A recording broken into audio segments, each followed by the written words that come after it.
আমাদের শিক্ষার জায়গাটা এমনভাবে করতে হবে যাতে করে তারা এই যে আধুনিক দুনিয়ার যে চ্যালেঞ্জ, এখন যে প্রযুক্তিগত একটা উল্লম্ফন, প্রযুক্তির যে মানে একটা অভাবনীয় বিকাশ হয়েছে, সেই প্রযুক্তির বিকাশের সাথে তাল মিলিয়ে আমাদের শিশুরা যদি প্রস্তুত না হয় তাহলে তাহলে তারা সামনের দুনিয়ায় খাপ খাওয়াতে পারবে।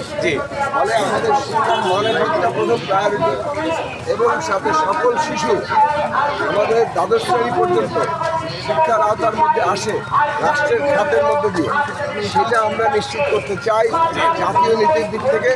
বাঞ্ছারাম করে আমরা যেটা করব, প্রত্যেকটি শিক্ষা প্রতিষ্ঠান যাতে গুরুত্বের সাথে মানসম্পন্ন শিক্ষা দিতে সক্ষম হয়, তার জন্য এটা আপনাদের দিতে হবে।